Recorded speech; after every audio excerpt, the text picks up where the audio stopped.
Yo, family, what's going on? We back. I know I said I was gonna come with a lot more reactions, but it's really just been the same stuff over and over. I'm not about to bombard y'all with that. Donald Trump, he going through what he going through, and he really still just stuck in the middle. Ukraine, Russia still going at it. Iran, Israel going at it. They both taking heavy losses. Ultimately, it's just a lot of war going on around the world. And more recent news. I forgot the lady name, man. Y'all gonna have to, Tucker Carlson chimed in on it. I made shorts about it. There's this lady, I forgot her name, but she's making the case about the MK Ultra, and it's public records. It's right now, so how the CIA played their role in basically experimenting. My thing is, a lot of stuff is coming out that a lot of us already had in our minds was out, but it's like the things that you really can't do anything about. You feel me? All we can really do is pray and seek the Most High, Heavenly Father. That's all we could do. Yeah, we could talk about it, we could debate about it, but we're not about to dwell on it. That's a lot of our problem. That was my problem, dwelling on it to the point where you go down rabbit holes for years. Let's understand that there's forces out there we're dealing with. The government has their hand in it. Yeah.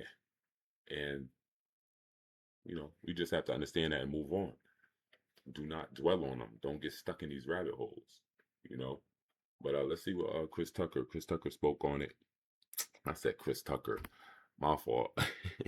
Tucker Carlson spoke on it. Let's see what Tucker Carlson had to say about it. Man, I know you about to air them out. That January 6th was not, in fact, an insurrection against the Congress. It was an insurrection by the Congress, by permanent Washington, against the population. And that's really, really clear. But there was one part of that story that was really never resolved at all, one way or the other. And it was a widely reported facet and then soon forgotten part of the story in which somebody planted pipe bombs, like Unabomber type pipe bombs, pipes with explosives, outside the Republican National Committee and the Democratic National Committee the morning of 9/11. And this is one of those stories, again, that right away in the first hours after the fake insurrection happened, news outlets told you about it, and then they kind of stopped reporting on it. And then we learned maybe a year later that Kamala Harris was at the DNC when the pipe bomb was found, but somehow she never mentioned it.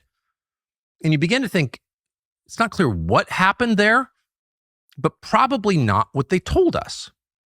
And by the way, why haven't they answered the question, who did this? This is Capitol Hill. This is Washington, D.C. This is one of the most surveilled places on planet Earth. There are very few physical spots on Capitol Hill where you're not being monitored by cameras, where there's no CCTV recording your movements. We have got to the point where literally anybody can build a fully working app without knowing how to code. And of course, now with advances in technology, facial recognition, but others, it should be pretty easy to find out who planted bombs on Capitol Hill, especially if you've got the largest domestic law enforcement investigation in American history trying to find out. But instead, there was basically silence until a guy called Darren Beattie, who ran at the time a website called Revolver News, ran a piece that asked that question, like, wait, why haven't they solved this? And what was that? And how would that be connected to the events of January 6th? If this was in fact an insurrection by Trump voters against the system itself, against the United States of America, this is like a modern Fort Sumter preceding a civil war. And that's literally what they told us it was. They tried to overthrow the government. Okay, now, how did that fit in? What did that have to do with it? And the explanation that the Biden administration gave, sort of, to the extent they talked about it, was, well, this was an effort to distract people, law enforcement, from the insurrection that was happening at the Capitol. They would set off these bombs outside the two-party headquarters. Law enforcement would rush there, and the insurrectionists would continue to, I don't know what, sit at Nancy Pelosi's desk, wander aimlessly around the Senate, which is what actually happened. It didn't actually do anything, but whatever, except get shot. But that's kind of where they left it.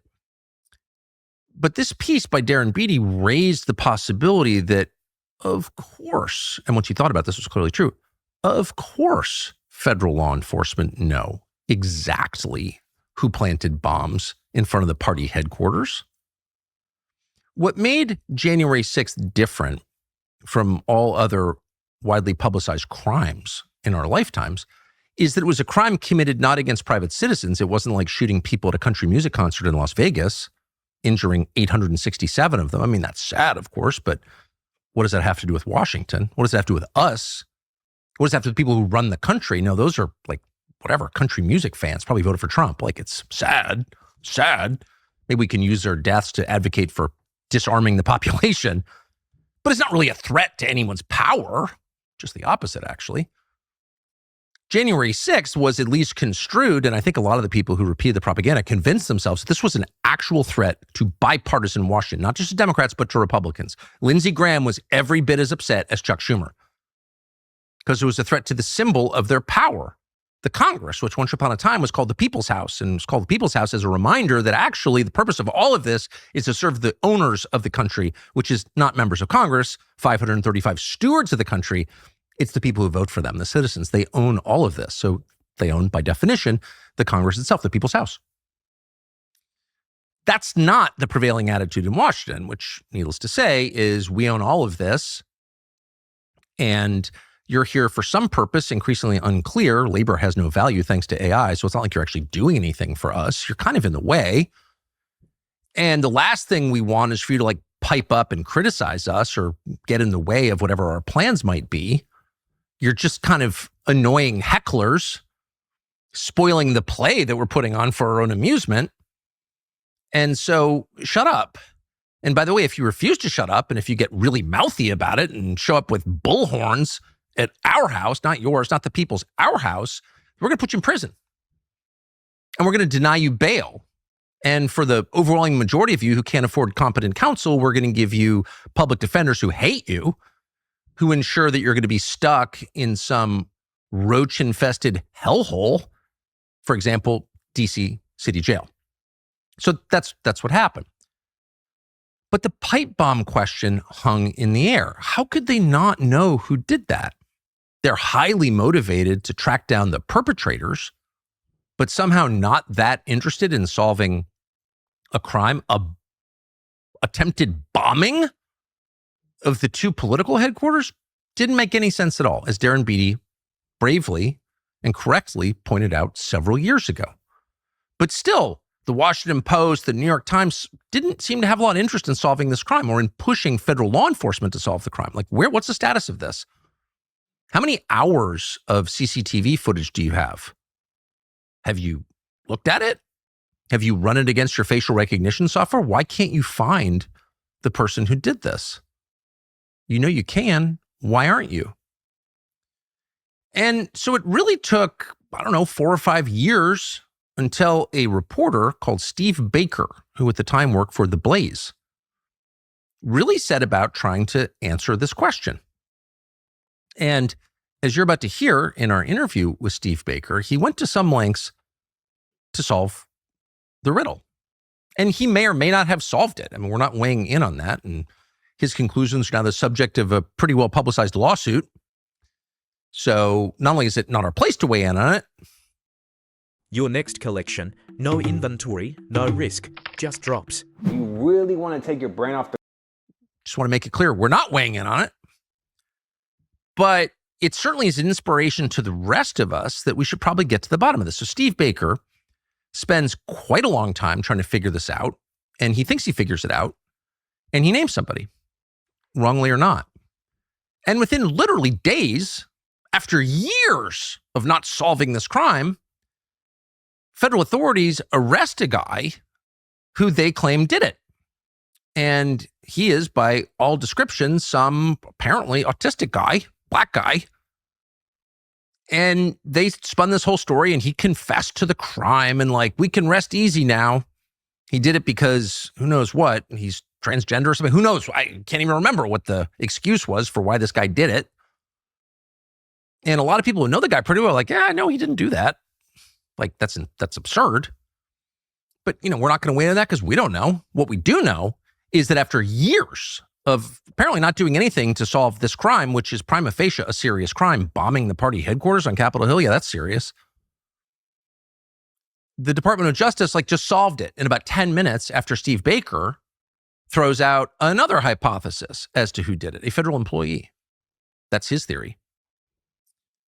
So we're not quite sure what to make of this other than a reminder that no U.S. citizen has an obligation to take the word of anyone in an official capacity, in authority, and particularly not in federal law enforcement as gospel. Just because they say it does not mean it's true, obviously. Just because anybody says anything doesn't mean it's true. People lie. Not always, hopefully not often, but they do sometimes. We know that. And people in authority have motive to lie, particularly when they're covering up something that they did in the first place. And that may be the macro lesson of this. There has been no effort really, and no pressure to provoke an effort really to find out who is behind these supposed pipe bombings, in part because everyone in Washington is potentially implicated in this. If it turned out that January 6th was not an entirely organic, maybe partly organic, but not an entirely organic event, if it turned out that it was to some extent, maybe not wholly, but in part staged or encouraged by people with a completely different agenda, an agenda that included sabotaging Trump's political career going forward, then the perpetrators wouldn't just be the Democratic Party, they would be the majority of Republican leadership. It would be a bipartisan effort. And that may be the real takeaway here. What we're looking at on January 6th, what we're looking at in the Iran war, what we're looking at in the total mismanagement of the U.S. economy for most of our lives is not a partisan question. It's not like one party took control, got both houses of Congress and the White House, packed the Supreme Court and went crazy. It's that the leaders of both parties, not their voters, but the leaders of both parties in Washington had a very similar vision for what they wanted, how it might benefit them, and they did it. Not in opposition to each other, but in consensus, in agreement with each other. That is the unavoidable conclusion if you look at the past, say, 40 years of American history. Not that the parties are bitterly at odds, but that they are secretly in collusion. How could you reach another conclusion if you look at the outcome? You probably couldn't. But this specific story, while not related to economic or foreign policy, is a kind of window into the wall of resistance that you bump up against when you start asking questions about, hey, what is going on here?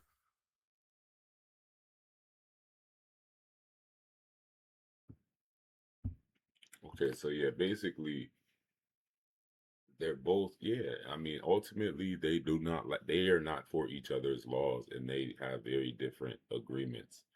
But when it comes to, big decisions and big money, of course they're gonna come together behind closed doors in the shadows and make deals on each other and make deals. Of course.